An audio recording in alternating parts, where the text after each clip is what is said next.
Ya lo escuchan. Buenos días, señoritas. Buenos días, jóvenes. ¿Cómo están? ¿Bien? Buenos días, doctor Arturo. ¿Cómo están? ¿Me escuchan bien? Buenos días, doctor. Sí, ¿me escuchan bien? No, buenos días, Arturo. ¿Cómo estás? ¿Me escuchan bien o no? Sí, ¿Sí? Sí, profesor, se le escucha bien. Ya, Buenos muy días. bien. Buenos días. Bueno, ¿qué tal les fue en el examen? ¿Bien? Estuvo sencillo, ¿no? ¿O no muy sencillo? Creo que podríamos comentar algo sobre el examen, ¿no? Para que ustedes tengan alguna... A ver. Primera pregunta dice, explique el objeto de estudio del derecho registral y del derecho notarial. ¿Cómo se interrelaciona e identifica en cada caso sus principios, normas y aplicaciones prácticas propias? Finalmente, diferencia la aplicación del principio de legalidad o calificación en sede notarial respecto a sede registral. A ver, ¿qué han puesto ahí? ¿Cuál es el objeto de estudio del derecho registral? ¿Cuál es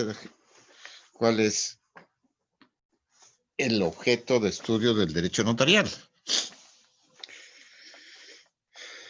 De derecho registral, ¿cuál es el objeto de estudio?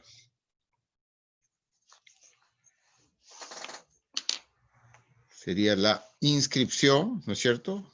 Y la publicidad. Y del derecho notarial, el notario y el instrumento notarial. Y bueno, unidos, la función notarial. Y tratándose del registrador, la actividad registral. ¿Cuáles son, dice, en su caso, sus principios? A ver, ¿qué principios del derecho registral conocen ustedes? ¿Recuerdan? A ver, ¿quién me dice? ¿Se acuerdan de algunos principios de derecho registral? Héctor, doctor. A ver, Héctor.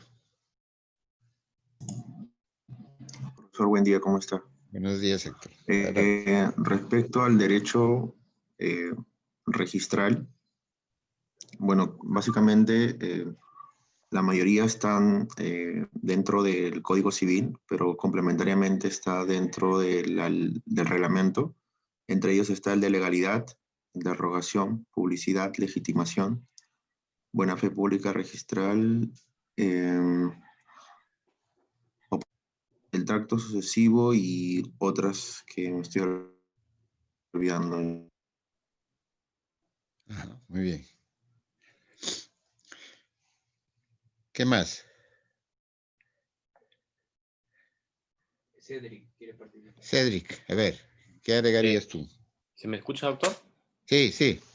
Quizás para añadir al listado de principios que ha comentado mi compañero, podríamos comentar el principio de prioridad, que es en base al artículo 2016 y 2017, incorpora dos facetas, ¿no? Una faceta en un sentido de los efectos y una faceta negativa respecto a los títulos posteriores, ¿no? Muy bien. ¿Qué otros principios recuerdan? Registral.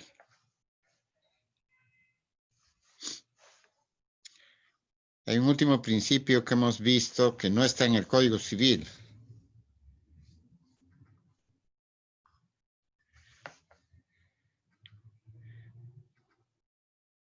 Alexandra.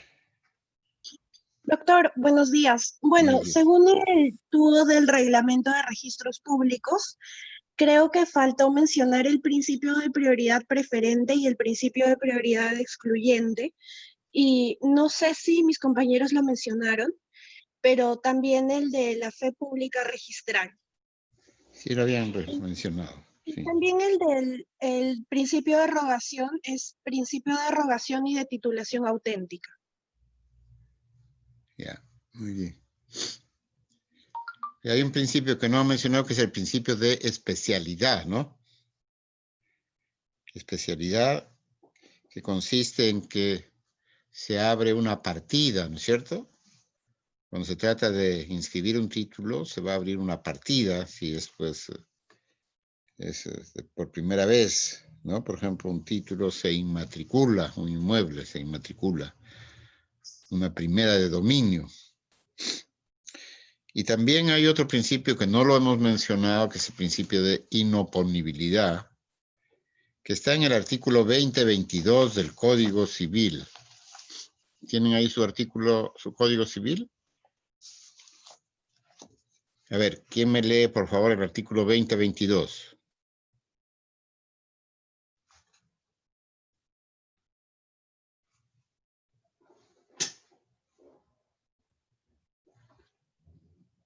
Héctor, quiere leer. A ver, Héctor. Sí. Artículo 2022. Para oponer derechos reales sobre inmuebles a quienes también tienen derechos reales sobre los mismos, es preciso que el derecho que se opone esté inscrito con anterioridad al de aquel a quien se opone. Si se trata de derechos de diferente naturaleza, se aplica las disposiciones del derecho común. Ya, muchas gracias, Héctor. Entonces, según este principio, que se llama principio de inoponibilidad, otros dicen oponibilidad, pero dependiendo ya de cómo se enfoque el tema, lo que significa es que lo inscrito puede oponerse fácilmente a lo no inscrito. En otras palabras, si está inscrito algo, esto tiene un carácter preferente frente a lo que no está inscrito.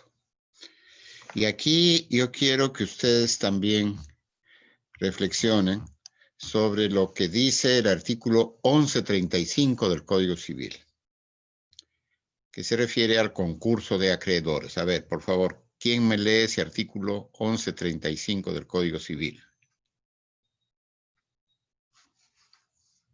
Anthony. ¿Quién? Anthony. Anthony, adelante. Artículo 1135. Cuando el bien es inmueble y concurren diversos acreedores a quienes el mismo deudor se ha obligado a entregarlo, se prefiere el acreedor de buena fe cuyo título ha sido primeramente inscrito o, en defecto de inscripción, al acreedor cuyo título sea de fecha anterior. Se prefiere, en este último caso, el título que conste de documento de fecha cierta más antigua. Gracias, Anthony. ¿Qué quiere decir este artículo 1135? ¿Cuál es su antecedente? Miren ustedes, en el Código Civil de 1936, el antecedente decía que se va a preferir, en el caso de que el título no estuviera inscrito, se va a preferir al acreedor que tiene su derecho que conste en escritura pública, ¿no? Y después, al renglón seguido, ya se hablaba de más antiguo. En cambio, ahora hay una diferencia, que se ha cambiado lo de la escritura pública por documento de fecha cierta más antiguo. Entonces, aquí yo lo que he visto y en algunas oportunidades he sostenido es que lamentablemente en el código actual de 1984 hay una predisposición en contra de la escritura pública. Y así como en el artículo 2010 actual se dice que las inscripciones se hacen sobre instrumento público, salvo disposición contraria. En el de 1936 se decía las inscripciones se hacen sobre la base de instrumento público, salvo disposición contraria de la ley.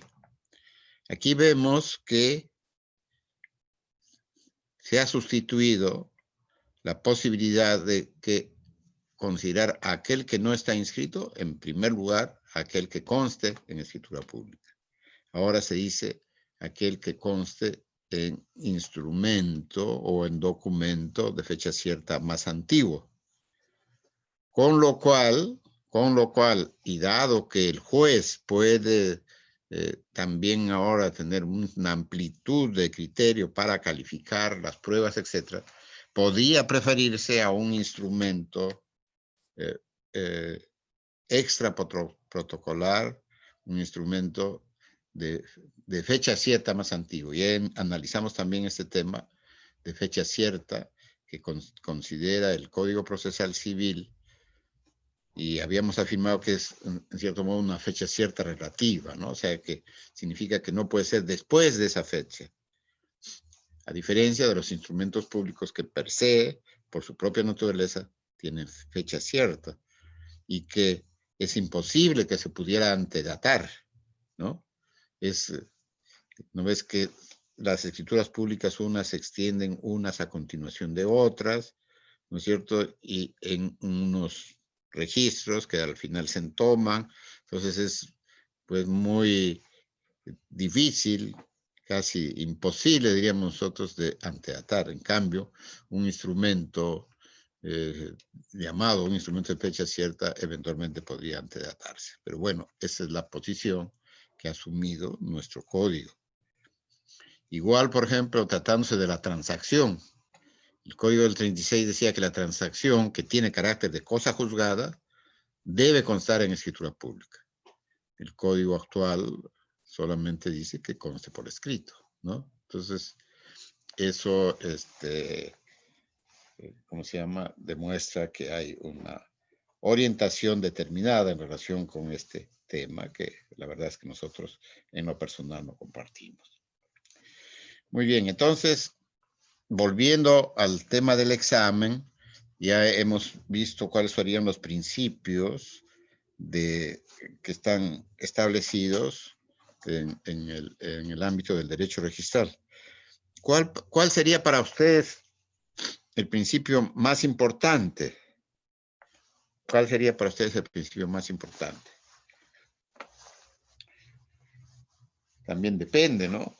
Todos los principios tienen relativa importancia, pero probablemente uno de los más característicos de nuestro sistema jurídico es el principio de fe pública registral, que ha merecido la preocupación de la doctrina, de los estudios, etcétera, por la trascendencia que tiene y que incluso ahora ya con la ley 3313 se ha modificado, ¿no es cierto?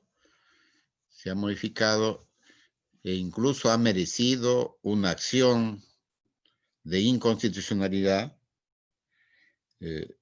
presentada por más de 5.000 personas, creo que hasta 7.000 personas que se han presentado al Tribunal Constitucional. Y ustedes ya tienen la sentencia, que vamos a ir comentándola en el transcurso de nuestras clases. Creo que es muy importante. Ese principio, entonces, de fe pública registral es un principio relevante en nuestro sistema jurídico. En el ámbito notarial, ¿cuáles son los principios? A ver, ¿quién me dice? En el ámbito notarial, ¿qué principios conocen ustedes?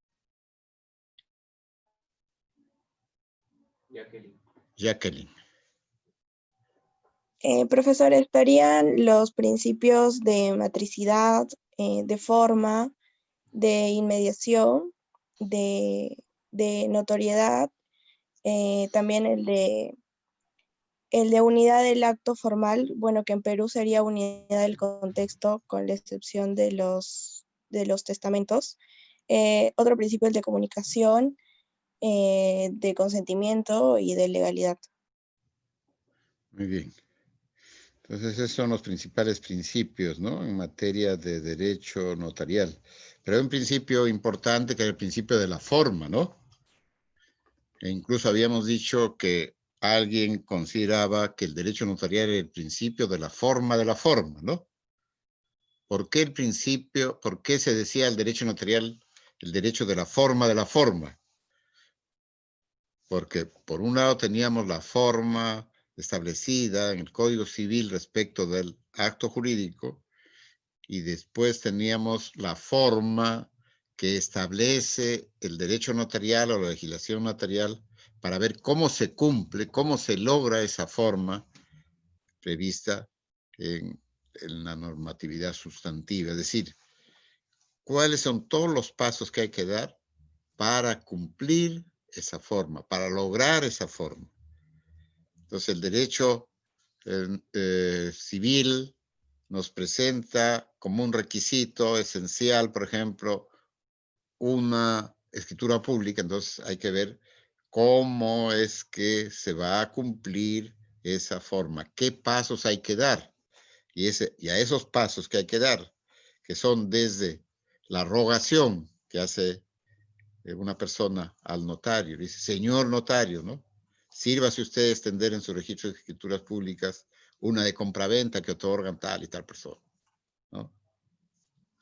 Después, la emisión de la voluntad, manifestación de voluntad. No olvidemos que al final el instrumento va a ser el reflejo de la expresión de voluntad de las personas. Después viene la recepción que hace el notario en función, digamos, de acuerdo a su actividad, recepciona y redacta el documento, y después viene la parte que se llama el otorgamiento, ¿no? El otorgamiento. ¿En qué consiste el otorgamiento? En la firma del instrumento. Pero el notario a su vez tiene que brindar una asesoría, tiene que instruir a las personas que están firmando una escritura pública o firmando un acta, cuáles son las consecuencias, cuáles son el resultado o cuál va a ser el resultado de ese instrumento que está firmando. Y naturalmente esta asesoría la van a dar los notarios, no solamente a las partes, sino también a los abogados, porque bueno, son ya personas especializadas pues en este métier, como decían, ¿no? En estas actividades. Y después, bueno, se va a incorporar la escritura en el protocolo, y ya ustedes saben qué cosa es el protocolo, y una vez que está ahí en el protocolo se podrán emitir los traslados instrumentales, que son los testimonios, los partes, las boletas, ¿no? Hay una frase que significa el principio de inmediación. ¿Cuál es esa frase que digamos, grafica el principio de inmediación que tiene que tener el notario con las personas? A ver, ¿quién se acuerda? ¿Zuli? No. ¿Alguien está pidiendo la...? ¿Nadie?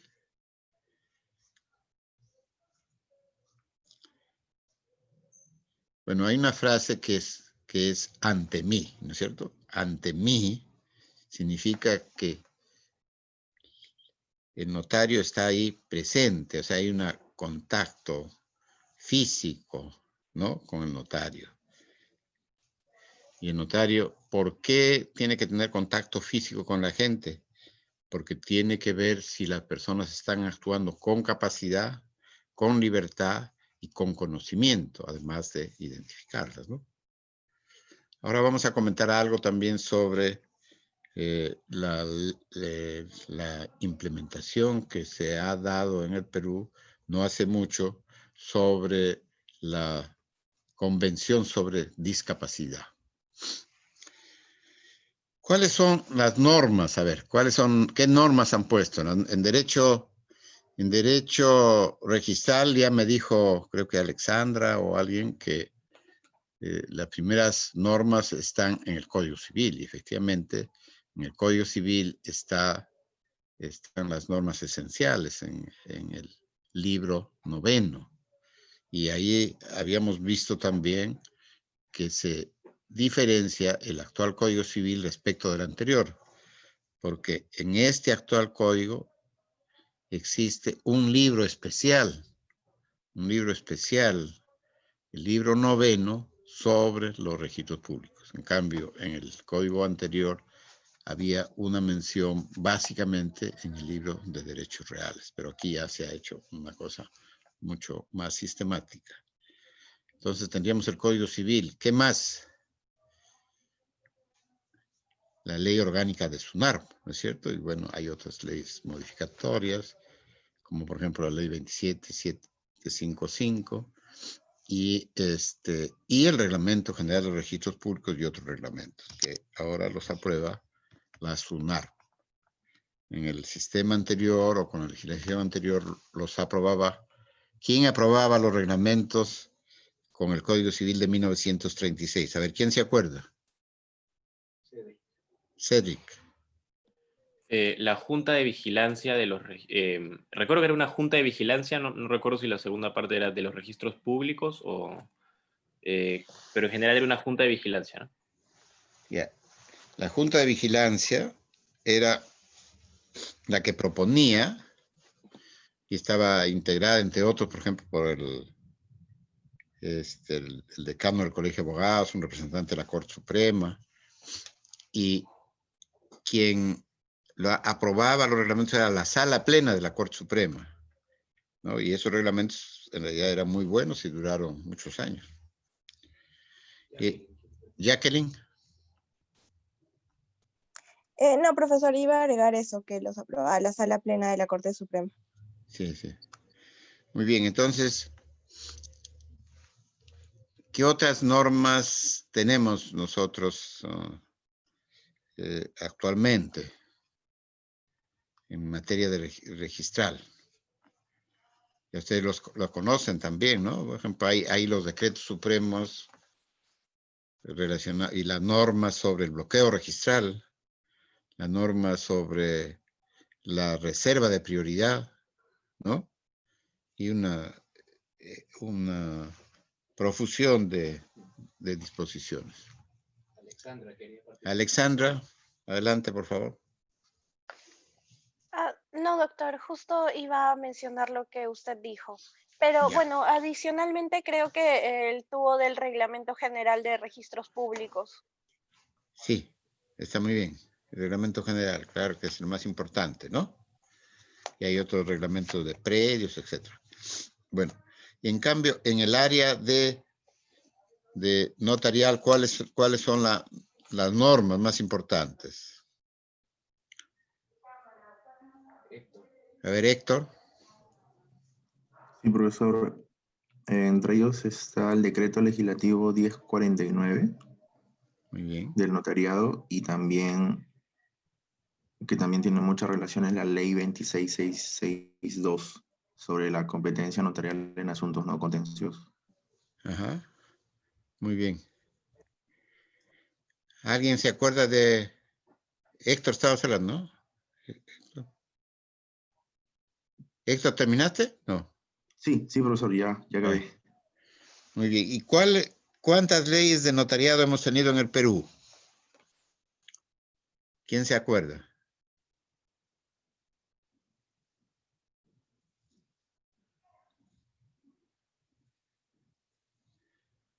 Un poco, yo estoy aprovechando para refrescar algunos conocimientos, ¿ya? Pues de ustedes. Estoy aprovechando esto para que volvamos, para que recordemos algunos otros temas, ¿no? Hemos tenido entonces 3 leyes de notariado, ¿no? La primera ley es del año 1911, pero empieza a regir, miren, lo que era antes la legislación, les daban un periodo de vacatio legis, que se promulga la ley 1510, se promulga en el año 1911, en diciembre, pero empieza a regir el 28 de julio de 1912. Mediante esa ley 1510 se aprueba no solamente la ley de notariado, sino se aprueba también el Código de Procedimientos Civiles y la Ley Orgánica del Poder Judicial. ¿Qué pasaba antes de esa norma? Antes de esa norma, todo lo que se refiere al aspecto notarial estaba previsto en el Código de Enjuiciamientos Civiles. ¿Y en qué fecha se da el Código de Enjuiciamientos Civiles?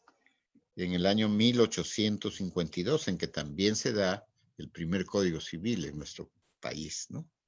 En realidad, antes hubo un Código Civil también en la época de la Confederación Perú-Boliviana, pero que era una copia del Código francés. Y este código en realidad no rigió en la práctica. O sea, termina la Confederación Perú-Boliviana y bueno, eso ya no se considera como si no hubieran existido, ¿no? Pero el Código de 1852 es un código importante a nivel de América, y creo que incluso es antes del Código chileno, que es de 1855, y tuvo una gran influencia romanista. Y por ejemplo, permítanme ustedes hacer ahí una digresión, se dice en el artículo primero, dice que el hombre es nacido o por nacer. O sea, se equipara al concebido, se equipara con el nacido. Es decir, no hay una diferencia entre nacido y no nacido. Por eso se dice el hombre, una categoría, miren, tan importante. Bueno, el Código del 36 recurre a la teoría de la ficción y dice, el que está por nacer o al que está por nacer se le considera nacido para todo lo que le favorece. Y el Código del 84 ya va a otra figura y dice el concebido. El concebido es sujeto de derecho. De tal suerte que ahora en el Código de 1984, ¿cuáles son los sujetos de derecho? Son el concebido, la persona jurídica y las organizaciones no inscritas, que es lo que menciona o se puede extraer del actual Código Civil. Muy bien, entonces, este Código de 1852... Sí, Alexandra, di. Doctor, volviendo al tema anterior sobre que usted preguntó qué leyes son importantes en el tema del notariado, me parece importante no solamente mencionar a la ley del notariado y su reglamento, sino también otras fuentes normativas, como podría ser la Ley de Competencia Notarial en Asuntos No Contenciosos, el Estatuto Único de Colegios de Notarios del Perú, también, bueno, la ley que complementa la Ley de Asuntos No Contenciosos en tema de regularización de edificaciones y otras disposiciones como podrían ser la separación convencional, el divorcio ulterior, que los notarios, al igual que los jueces de paz letrado, son competentes como para legalizar la apertura de libros contables y ello. Eso me parece un tema importante. Ya, muchas gracias, Alexandra. Les adelanto una cosa que hemos tenido en el Perú tres leyes de notariado, ¿no? La primera ley es la 1510, de la cual estamos hablando, que duró como 80 años y rigió con el Código de 1852, con el Código de 1936 y con el Código de 1984, porque con ligeras modificaciones rige hasta el año 1992, que entra en vigencia el decreto ley 260002, que es la segunda ley de notariado. Y esta segunda ley de notariado rige por 16 años hasta la actual, ¿no? Que es el decreto legislativo 1049. A diferencia de las dos anteriores, este decreto legislativo 1049 previó un reglamento. Y ese reglamento se expidió. Sin embargo, miren ustedes qué cosa sucede, que se publica en el peruano el decreto supremo aprobando el reglamento, pero el reglamento en sí no se publica en el peruano. y se publicó solamente en la página web del Ministerio de Justicia y Derechos Humanos.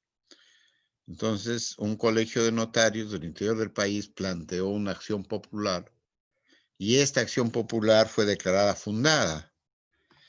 Y en consecuencia, ese reglamento fue expulsado del ordenamiento jurídico nacional por no haber sido publicado. Y entonces, actualmente no hay reglamento, ¿no? Con las dos leyes anteriores tampoco hubo reglamento y con la actual tampoco hay en rigor reglamento, porque ese reglamento aprobado por decreto supremo, al no haber sido publicado en su integridad en el peruano, fue declarado, digamos, nulo y se le expulsó del ordenamiento jurídico nacional. Entonces, ahora no tenemos reglamento.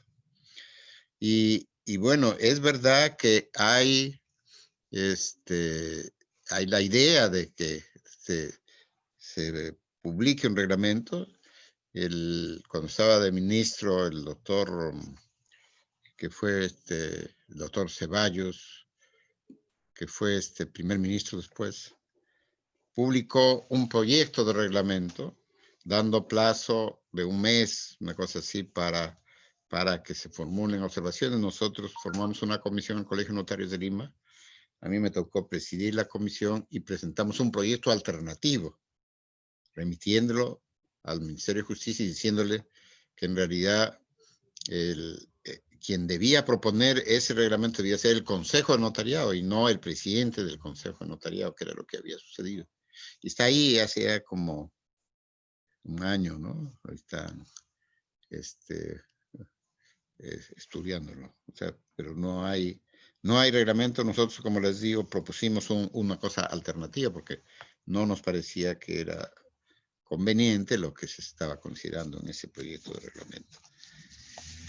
Después sí, efectivamente hay otras normas que ya las han mencionado algunos, que es la Ley de Competencia Notarial en Asuntos No Contenciosos, que en realidad es muy importante porque introduce toda una gama de actividades que puede hacer el notario o que se puede hacer ante notario, como una alternativa importante, porque antes solamente se podía hacer estos trámites en sede judicial y ahora se puede hacer en sede notarial. Tenemos como 14 o 15 casos que se pueden hacer en sede notarial y vamos a ir comentando estos casos también a medida en que se presente la oportunidad, ¿ya? Y sí, efectivamente, la ley 27157, la 27333, que es la modificatoria o ampliatoria de la 26662, que considera otros trámites, ¿no? En sede notarial, como la prescripción adquisitiva, el título supletorio, la rectificación de áreas, linderos y medidas perimétricas, etc. Y bueno, incluso siguen saliendo normas. Por ejemplo, ha salido recientemente la ley 30933. ¿Qué dice esta ley 30933? Tiene por objeto establecer, dice, y regular el procedimiento especial de desalojo mediante la intervención de notario y con ejecución judicial. O sea, tratándose del arrendamiento, se ha establecido que determinados contratos que se hagan en un formato especial, en un formato o por escritura pública, pueden, ¿cómo se llama? Facilitarse en cuanto al incumplimiento, a la verificación del incumplimiento con la intervención del notario, y eso permitiría hacer un desalojo muy rápido. Algunos han dicho desalojo express, ¿no? Igual también decían divorcio express o divorcio notarial.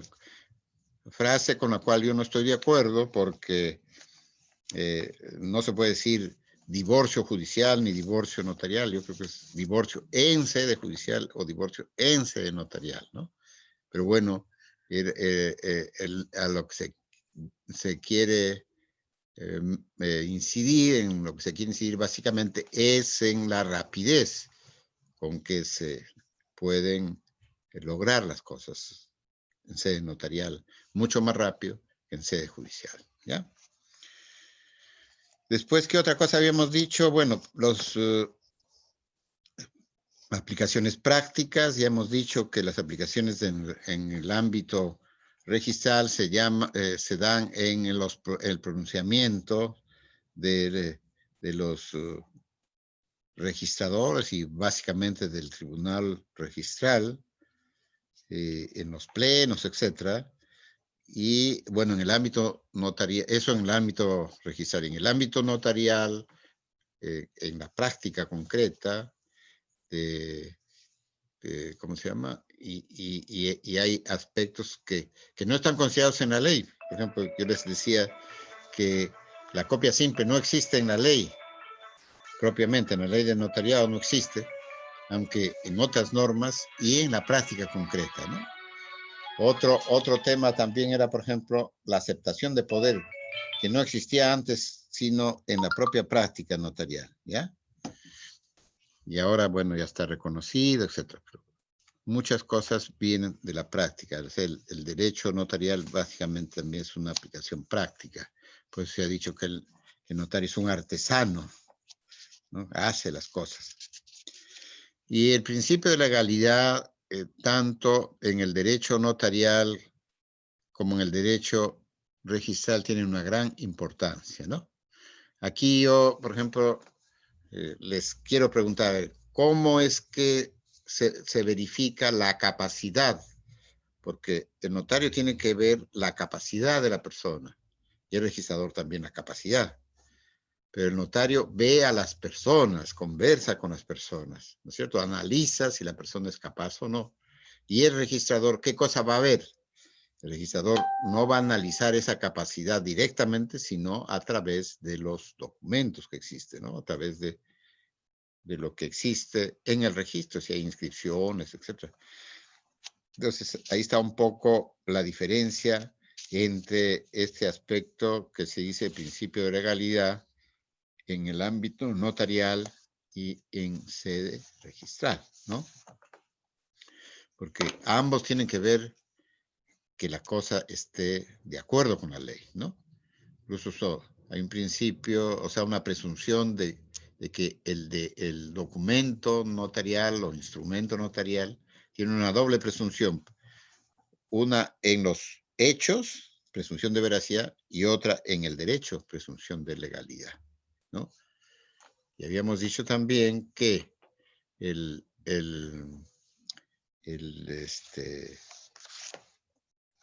notario tiene que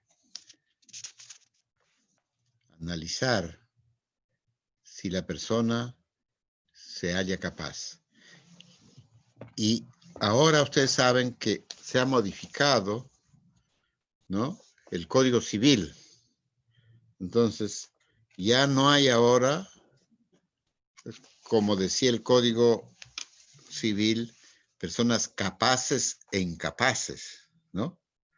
Ya no, eso ha sido modificado, porque se está implementando la Convención sobre la Discapacidad. Entonces, en principio ahora, las personas que sufren una discapacidad tienen los mismos derechos que las personas que tienen capacidad. Y ahora se habla de que tienen capacidad restringida, pero no más se habla de personas incapaces. El código anteriormente hablaba de incapaces absolutos y de incapaces relativos, ¿no? ¿Quiénes son incapaces absolutos? ¿Quiénes son incapaces relativos? Y si eran incapaces, entonces se le nombraba un curador.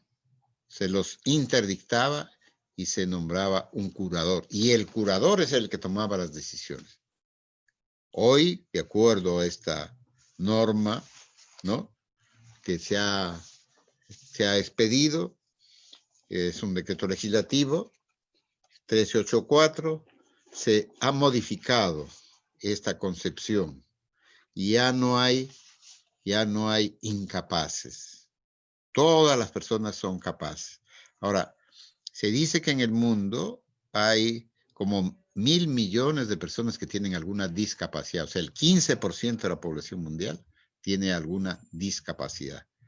Y entonces lo que se está buscando ahora es que estas personas exterioricen su voluntad, que no se nombre un curador y se las arrime, digamos así, y sea el curador el que toma las decisiones. Ahora se está buscando que estas personas manifiesten su voluntad. Por ejemplo, yo no sé si ustedes han visto una obra de teatro que se ha presentado por chicos que tienen el síndrome de Down. Han presentado una obra de teatro por un bastante tiempo, antes de la pandemia,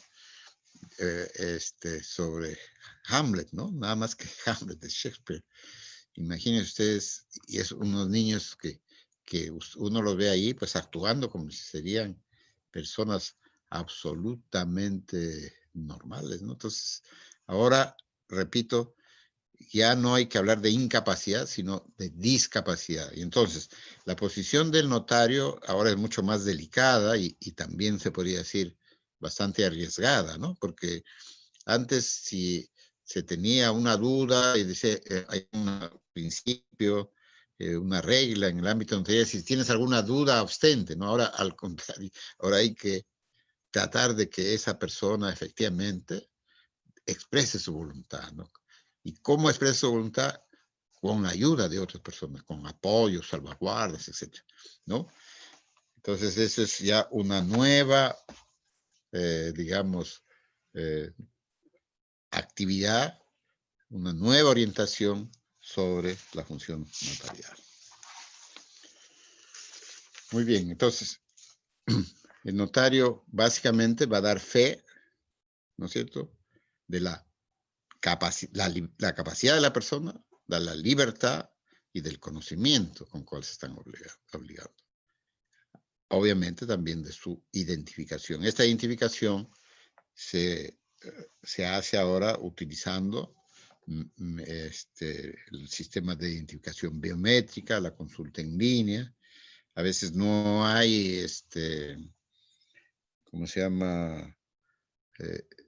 A las personas no les lee, no puede ser leída sus huellas en el aparatito ese que existe, ¿no?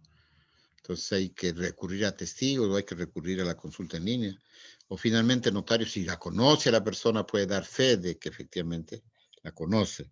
¿Cuáles son las implicancias? Que si hubiera alguna suplantación, el notario también es responsable en ese caso, que haga una declaración de esta naturaleza, ¿no? Pero bueno, ese es un riesgo, pues, de la función notarial. Vayamos a otro. Segunda pregunta, explique la naturaleza jurídica de los principios registrales y cuál es el tratamiento que se ha dado en el Código Civil, en el Reglamento de Registros Públicos y en otras normas. El mismo diferencia las presunciones jurídicas que pueden encontrarse en los principios registrales e indique la utilidad y funcionalidad que éstas tienen. A ver, ¿qué cosas han respondido acá? ¿Quién quiere responder?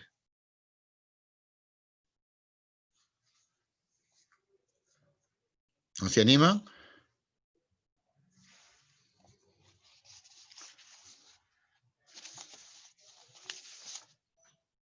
Bueno, respecto a la naturaleza jurídica, lo que había que decir ahí es si estos principios registrales eran principios generales del derecho o no eran principios generales del derecho, ¿no? Y entonces, ¿qué cosas son los principios generales del derecho? No se olviden ustedes que el artículo 8º del título preliminar del Código Civil dice, recogiendo lo que decía la Constitución. Sí, Jacqueline. Adelante, Jacqueline. Sí, profesor. O sea, sobre esa pregunta, los principios generales del derecho hay dos concepciones. Entonces, de acuerdo a esas concepciones, son los que no estarían positivizados en el ordenamiento, pero en cambio los registrales no serían entonces principios generales del derecho, sino principios registrales de una disciplina en específico, por lo mismo que sí se encuentran positivizados. Muy bien, Jacqueline.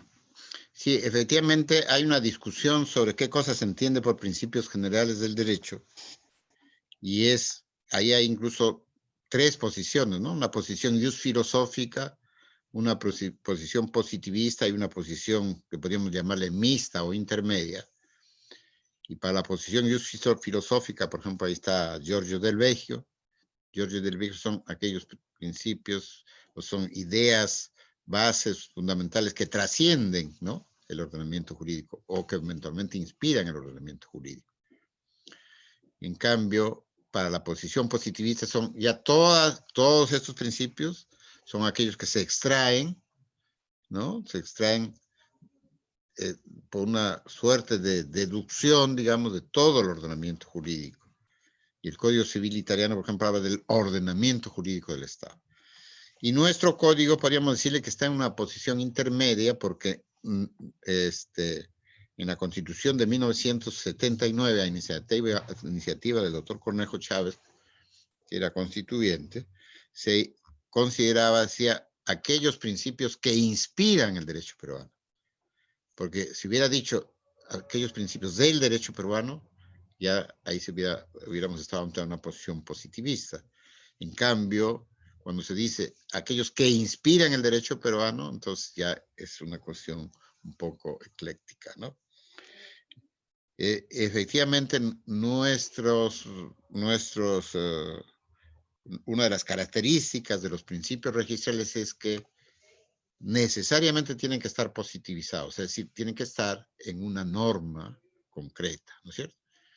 Y entonces, obviamente, si es que están positivizados, no van a alcanzar la categoría de principios generales del derecho, al menos desde la concepción filosófica o desde la posición intermedia.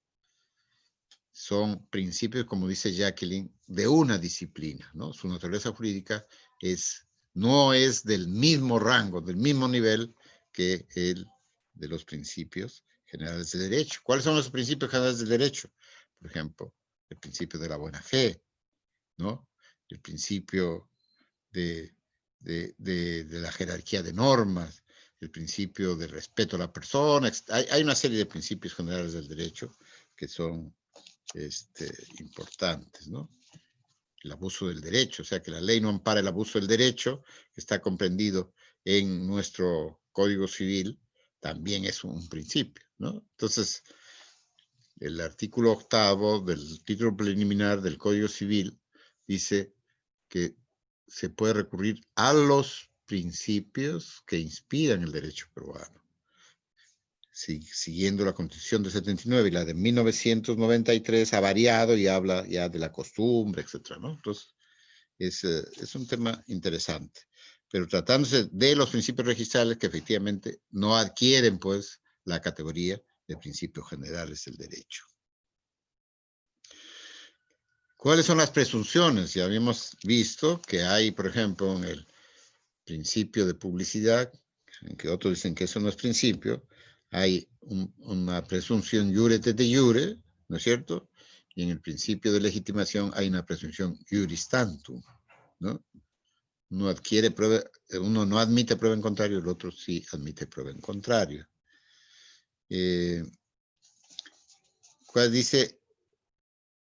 ¿Cuál es la utilidad y funcionalidad que éstas tienen, ¿no?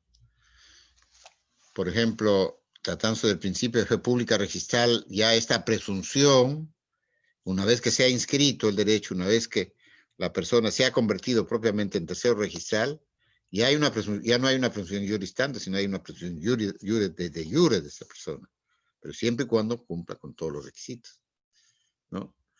Y ¿en qué sentido es útil? Es útil, pues bueno, para el funcionamiento de nuestro sistema registral. Tan es así que hemos dicho, por ejemplo, que si no existiera esa presunción de cognoscibilidad del artículo 2012, pues el derecho registral podría no tener viabilidad, porque bastaría con decir, mire señor, yo desconocía que eso aparecía en el registro, ¿no? Sería muy fácil. No sé si, Arturo, tú tienes alguna cosa que agregar, por favor, te ruego que en cualquier momento puedes hacerlo, ¿ya? Lo mismo a todos ustedes, si tienen alguna acotación que hacer, porque la idea es que repasemos juntos esto para más o menos ver por dónde va a ir la respuesta, pero sobre todo a mí lo que me interesa es que ustedes tengan muy claro determinados conceptos, determinadas cosas, porque la finalidad del examen es evaluar si se cumplen realmente con los objetivos que nos hemos trazado, ¿no? Los objetivos de aprendizaje vienen a ser lo importante, y en función de esos objetivos de aprendizaje es que se diseñan los contenidos. Y la evaluación justamente tiene, que son los exámenes, son los controles de lectura, tiene la finalidad de que ustedes cumplan esos objetivos de aprendizaje. ¿Ya? Por eso es importante insistir y machacar a veces, quizá un poco pesado y a veces repetitivo, dirán ustedes, pero bueno, es importante que, digamos, insistamos en algunos temas. Arturo, te ruego que cuando quieras tú puedes acotar algo, comentar algo, lo mismo a ustedes pueden comentar algo, ¿ya? Sí, quisiera complementar la definición de principios registrales a partir de un texto de Roca Sastre, el cual comentamos en una clase, que indica que los principios registrales son las orientaciones capitales, las líneas directrices del sistema, la serie sistemática de bases fundamentales y el resultado de la sintetización o condensación del ordenamiento jurídico registral. Esta definición está pensada a partir del ordenamiento jurídico español, pero tiene una profunda relación y bastante similitud con nuestro sistema registral, por lo cual es perfectamente aplicable. Gracias, Arturo. Bueno, pasamos a la tercera pregunta. Explique la naturaleza jurídica, finalidad, características y plazos del procedimiento registral. Asimismo, desarrolle las diferencias que presenta respecto al procedimiento administrativo general. A ver, ¿qué cosa han puesto ahí?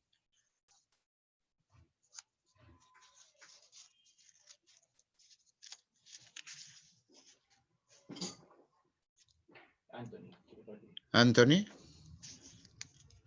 Sí, profesor. Yo puse que el procedimiento registral goza de diversas características. En principio que es especial, en el sentido de que se encuentra positivizado en normas especiales, en una norma especial específica. Tiene naturaleza no contenciosa en el sentido de que no será resuelto por órganos jurisdiccionales, ¿verdad? Sino por un órgano administrativo, que en este caso es el registrador o en segunda instancia el tribunal registral, y que tiene por finalidad la inscripción de un título. Adicionalmente, que este tendría dos instancias, el registrador y el tribunal registral, que el tiempo o el plazo de duración del procedimiento registral es de 35 días hábiles y que se iniciaría con la presentación del título, en el que ya se ingresa al libro diario, ¿no? Y que a partir de ahí se pone de manifiesto el principio de prioridad.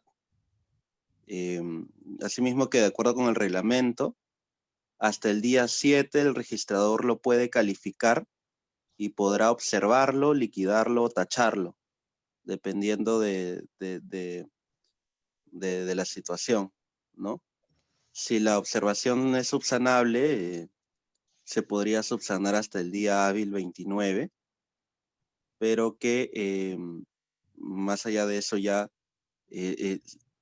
tendríamos ya la respuesta del registrador y que se puede apelar, ¿no? En relación a esta decisión que tome el registrador, se puede apelar y obtener una respuesta del tribunal registral.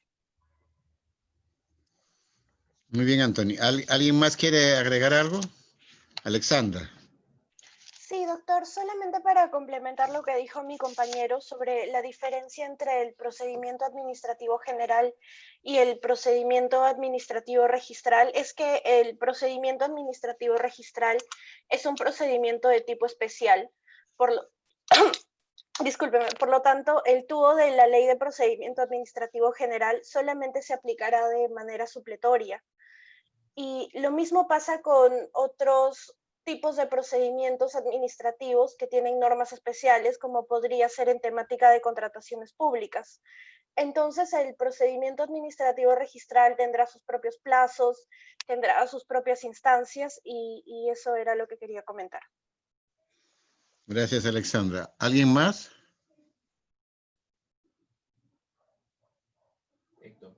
Héctor. Adelante, Héctor.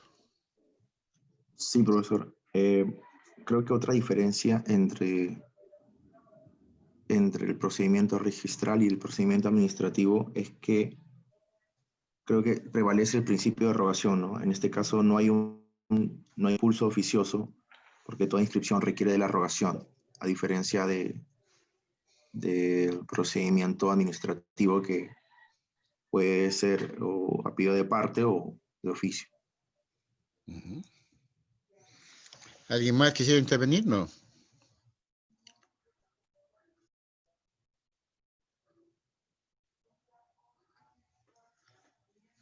Hay un tema importante que es el referente a los recursos impugnativos. En el procedimiento administrativo existen los procedimientos de reconsideración, apelación, revisión. Y entonces, en el procedimiento registral, propiamente habíamos dicho que no se llama reconsideración, pero es en la práctica, es realmente una reconsideración en la cual se le pide al registrador, señor, califique nuevamente el título, porque se ha formulado una observación y se le puede pedir al registrador que califique nuevamente, que vuelva a revisar el título. ¿Cuántas veces? En el procedimiento administrativo general se le presenta una vez la reconciliación y se exige una nueva prueba instrumental, hasta donde yo me acuerdo. En cambio, acá no. Acá se le puede presentar varias veces mientras haya el plazo. Ahora, en cuanto a los plazos y en cuanto a las resoluciones, en el procedimiento administrativo general hay una resolución. La autoridad se pronuncia mediante resoluciones. En cambio, en el procedimiento registral hay una esquela que formula el registrador. Y habrá una resolución, sí, cuando el tribunal registral se pronuncia. Pero, ¿cuál es el plazo para la apelación? En el procedimiento administrativo general, dentro de los 15 días útiles de notificada una resolución. En cambio, tratándose del procedimiento registral, el plazo se da por la vigencia del asiento de presentación. Mientras esté vigente el asiento de presentación, se puede presentar una apelación. Entonces, eso es importante. Y presentada la apelación, entonces se va a prorrogar el asiento de presentación automáticamente. Eso es otra diferencia importante en cuanto a este principio, perdón, a este procedimiento. Ahora, ustedes saben que hay un procedimiento, y eso lo explicó Arturo muy bien, que es un procedimiento administrativo, digamos, cuando se pide una certificación. Eso está sujeto a las normas de procedimiento administrativo general. No es propiamente un procedimiento registral. Y hay un tema importante que no se podía antes por ningún motivo interponer un recurso para evitar que se inscriba, ¿no? Un título. No se podía. Incluso se sabía que había, por ejemplo, una falsificación de documentos, pero no se podía hacer prácticamente nada, sino tratar de evitar en lo posible de que no se inscriba, hasta que se dio la ley 3313, que sí permite que el notario, el cónsul, el árbitro o el juez que ha intervenido en un instrumento o al que se le está atribuyendo una intervención en un documento que es falso, pueda a su vez oponerse al trámite, que antes era imposible. Por eso que se ha dicho que con estas normas ya un poco se ha variado el carácter no contencioso del procedimiento registral, permitiéndose que de alguna manera aquí haya una oposición. Pero bueno, es una cosa excepcional. La naturaleza de ser es que no haya, digamos, la posibilidad de oponerse. Un tercero X no se puede oponer de ninguna manera. ¿Ya? Entonces, esas son las características del procedimiento registral y sus diferencias con el procedimiento administrativo general. ¿Deseas agregar algo, Arturo?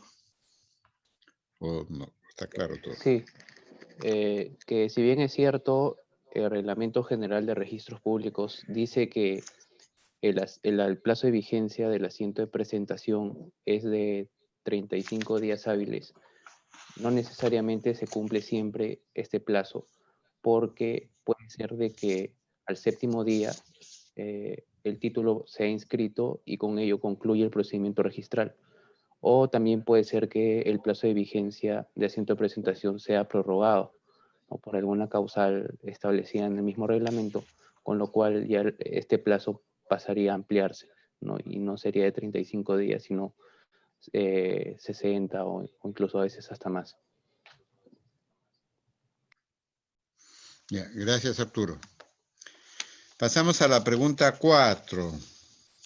Explica en qué consisten los principios notariales, cómo han sido recogidos normativamente y por qué son importantes para el adecuado desarrollo de la función notarial.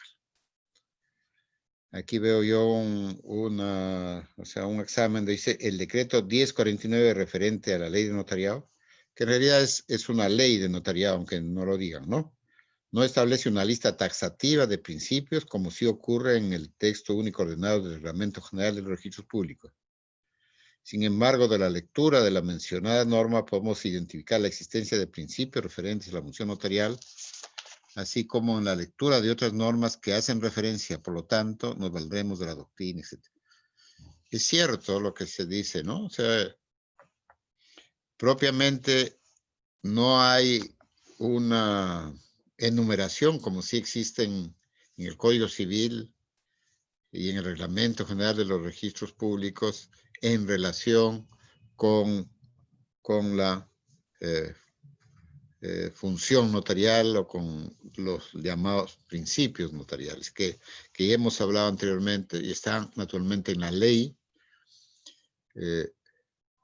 Ustedes saben que el único notario peruano que ha sido presidente de la Unión Internacional de Notariados, el doctor Jorge Eduardo Origol Iberico, que organizó el 16º Congreso Internacional de la Unión aquí en Lima, en el año 1982.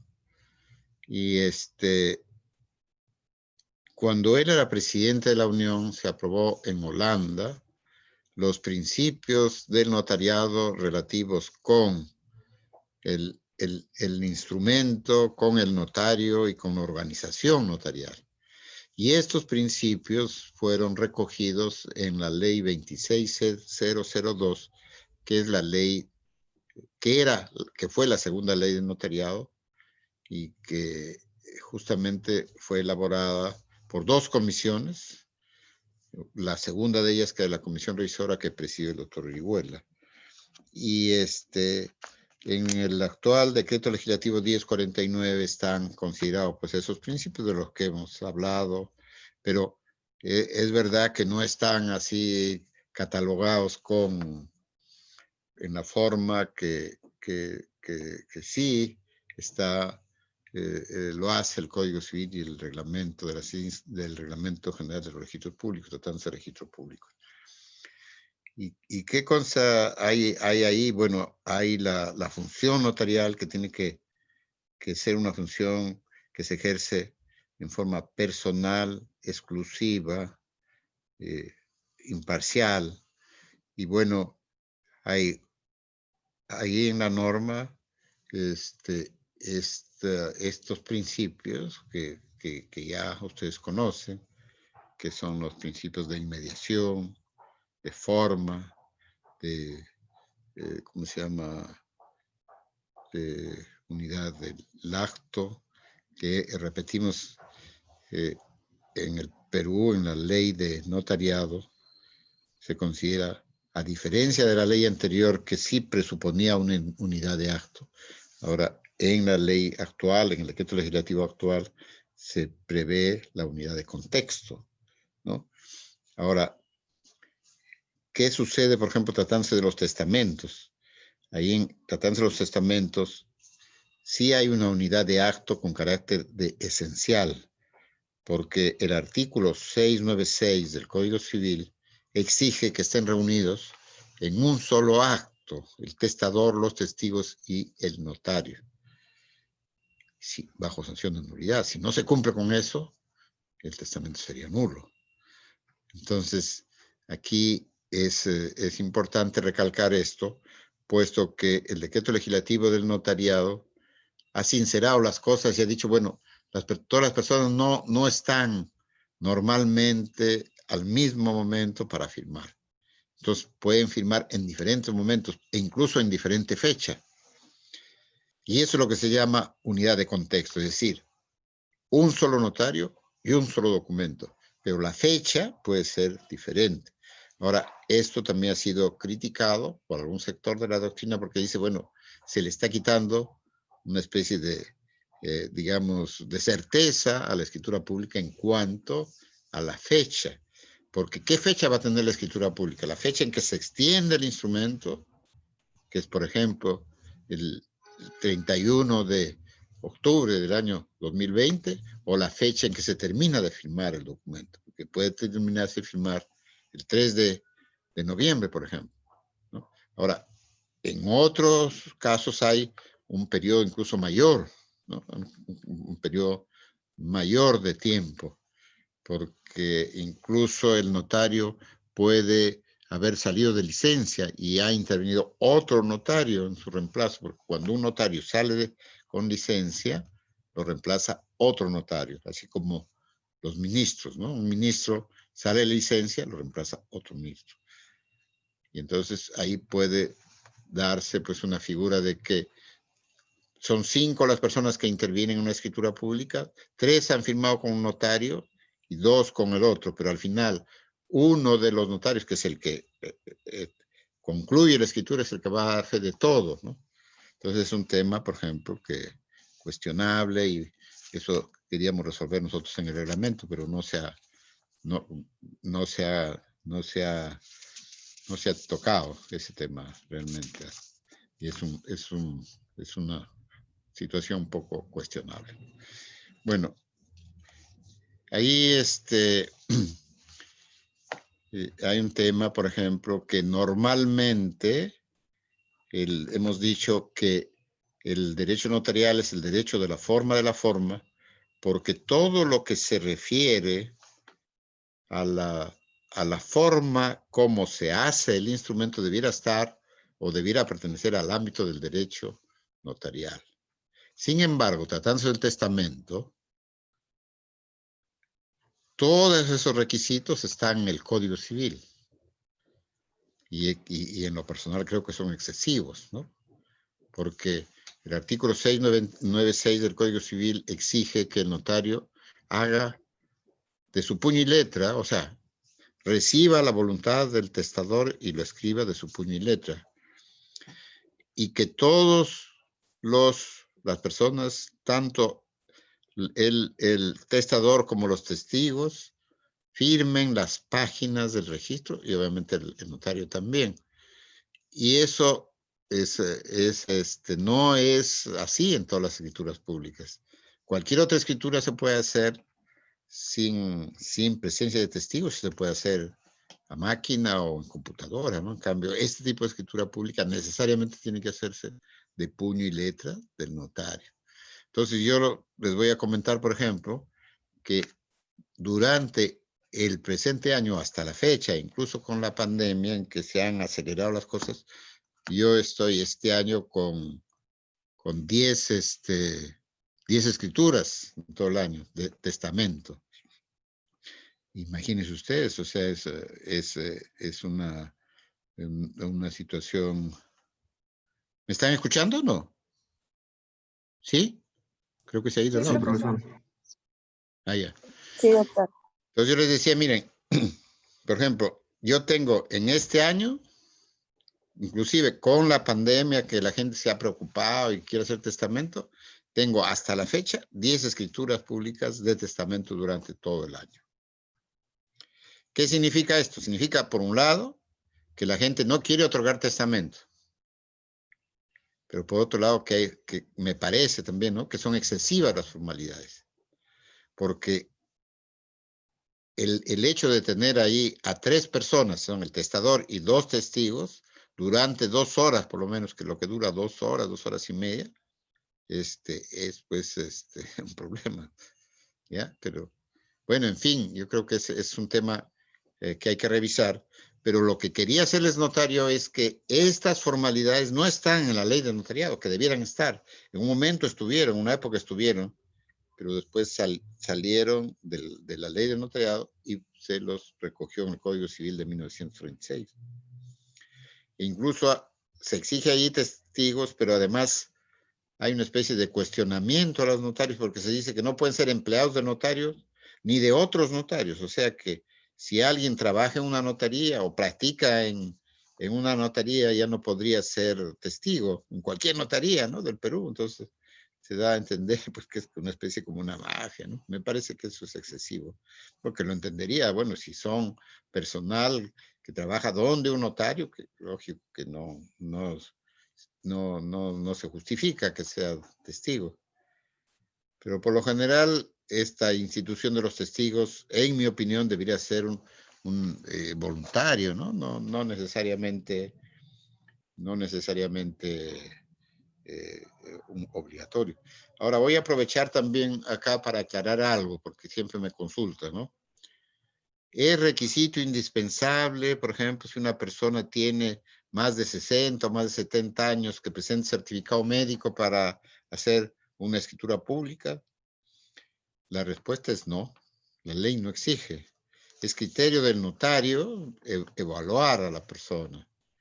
Y claro, muchas veces, a veces se consigue un certificado de favor, ¿no? El médico puede ser amigo y da un certificado de que la persona está lúcida, pero la verdad es que no está orientada en el tiempo, ni en el espacio, ni en persona. Entonces, no es requisito, y eso es importante que ustedes sepan, no es requisito legal. Es una, digamos, una prerrogativa, si se quiere, del notario. Ahora, yo en lo personal les digo que yo solo exijo certificado médico cuando tengo alguna duda sobre la capacidad de la persona. Porque si estoy convencido de que la persona no tiene capacidad, o sea, no tiene capacidad plena para expresarse, lamentablemente no lo voy a poder hacer. Pero si tengo alguna duda, si me surge algo que no puede expresar su voluntad, porque incluso ahora estamos viendo que de acuerdo al decreto legislativo que implementa la Convención sobre Discapacidad, el notario tiene que ser, digamos, bastante flexible en esto. Pero si le vamos a pedir certificado médico a una persona por la edad, simplemente no es un requisito. Porque hay personas que tienen pues 80 años y están más lúcidos que uno, ¿no? O sea, la edad no necesariamente significa que una persona está discapacitado, ¿no? Tiene limitaciones como son propias de la edad, pero no es requisito indispensable desde el punto de vista legal, ¿no?, para comparecer ante notario. Alexandra tiene una pregunta. Alexandra, sí, adelante. Doctor, ¿qué tal? Una pregunta. Y si, por ejemplo, una persona mayor quiere otorgar testamento, y al inicio las típicas preguntas para ver si tiene capacidad, ¿no? Y mientras está otorgando el testamento, en el transcurso, el notario se da cuenta de que en verdad esta persona divaga mucho, se contradice muchísimo. Entonces, que podría hacer dudar de su capacidad para el acto y dice, no puede otorgar testamento. Mira, en realidad no se me ha presentado nunca esa posibilidad, ¿no? O sea, porque en el testamento uno justamente tiene que conversar con la persona y saber exactamente si sabe lo que va a hacer, ¿no? Sabe lo que va a hacer. Más bien te voy a contar les voy a contar un caso que me sucedió cuando estaba haciendo el testamento de un médico y al final, un poco en broma, le pregunté si tenía hijos fuera de matrimonio y se quedó callado. Y entonces, pero ya estaba casi al final, o sea, al final porque el testamento hay que hacerlo y después al final hay que leer el testamento. Y para que la persona se ratifique, ¿no? Porque dice el artículo 696 que al final se leerá el testamento y la persona tendrá que decir claramente si está de acuerdo o no. Entonces yo, como les decía un poco así en broma, le digo, ¿y no tiene hijo fuera de matrimonio? Y él se quedó callado. Y entonces yo lo traté de orientar. Ya después me informé que él sí tenía otra familia, porque era un médico y entonces tenía 2 familias. Y bueno, a una le diría, pues seguramente me voy de guardia y a la otra también, ¿no? Entonces, yo le expliqué, le dije, mire, si usted tiene otros hijos, tiene que decirlo, ¿no? Negaba, ¿no? Pero ya después yo averigué que sí, efectivamente tenía otros hijos, pero tenía, parece, terror también a la esposa. Y por más que le expliqué que la esposa no se iba a enterar, digamos, mientras vivo, porque el testamento es una escritura que tiene una solemnidad mayor, pero al mismo tiempo que no puede divulgarse por el notario ni por los testigos mientras vive el testador. Ahora, si el testador quiere divulgarlo, ya es un tema de él, ¿no? Pero en principio no cabe que se divulgue.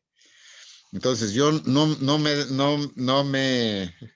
he tenido un caso como tú me dices, Alexandra, pero en todo caso, si al final hay dudas, no está claro, etcétera, lo que habría que hacer, pues bueno, suspender el testamento, ¿no?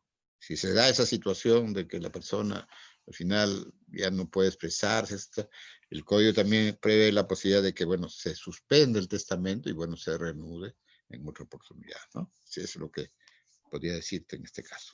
Ya, doctor, gracias. La última pregunta. Desarrolla la clasificación de la categoría documento, asimismo indica las diferencias entre los conceptos de documento, instrumento y título. Finalmente, explica las diferencias entre documentos públicos y documentos privados. Ya hemos dicho, pues, que el término documento es el género y el documento es la representación de algo, ¿no? Que viene de una raíz, o sea, la raíz de la palabra documento es la misma raíz que tiene la doctrina, doctor, ¿no es cierto? Que significa o tiene que ver con mostrar, ¿no? Mostrar, enseñar. Esa es la raíz del documento. Y el documento puede ser escrito o no escrito, ¿no? Documento escrito o no escrito. Un huaco, por ejemplo, puede ser un documento.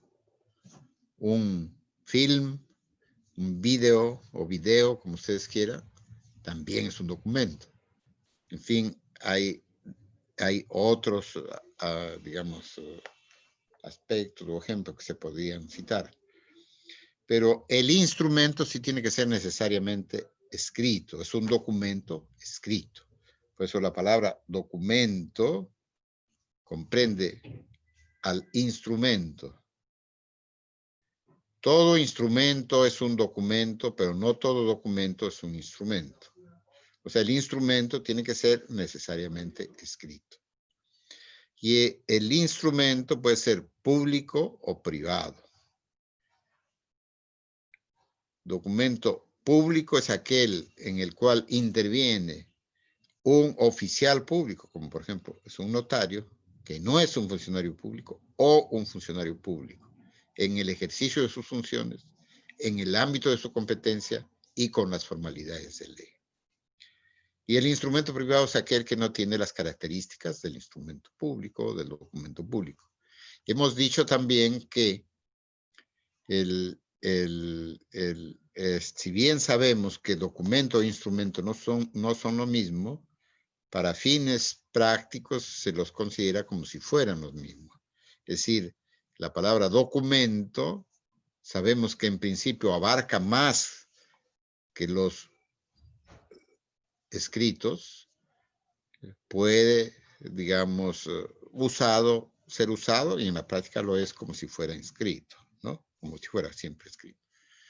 Entonces, en ese sentido, recalco que el documento es el género, el instrumento la especie.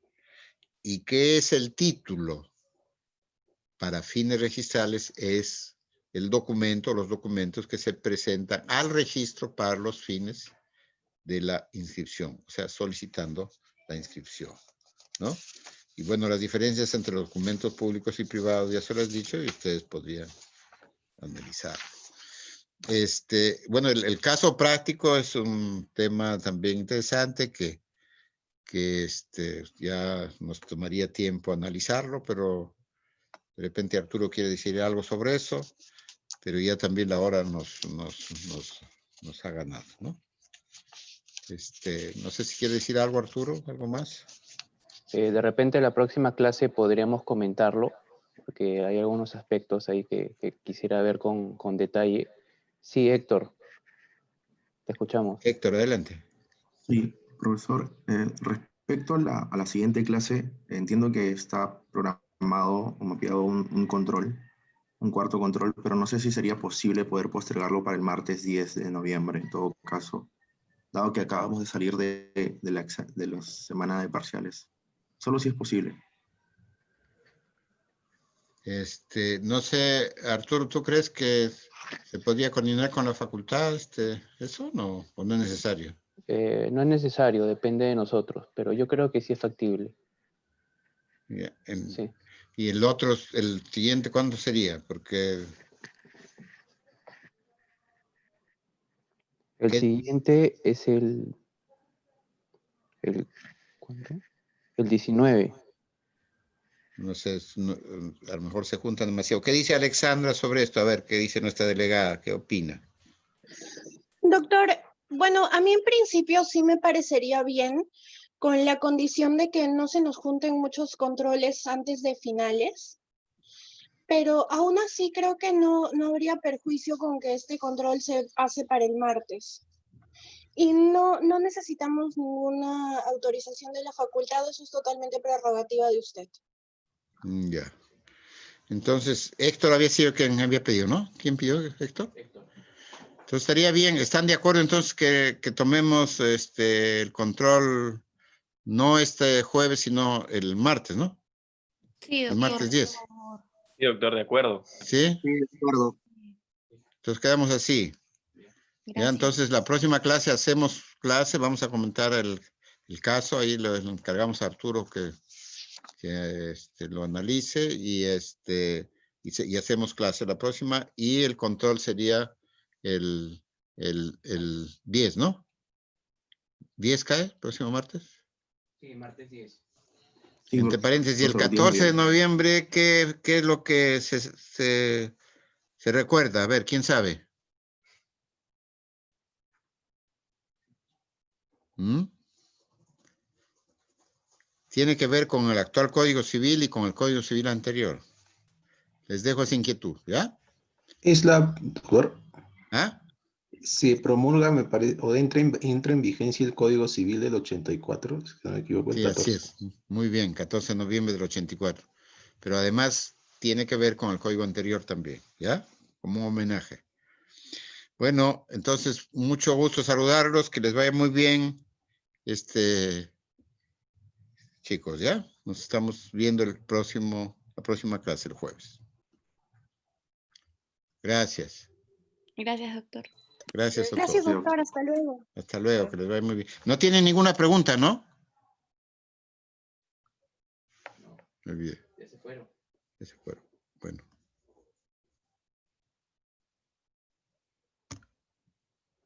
Final.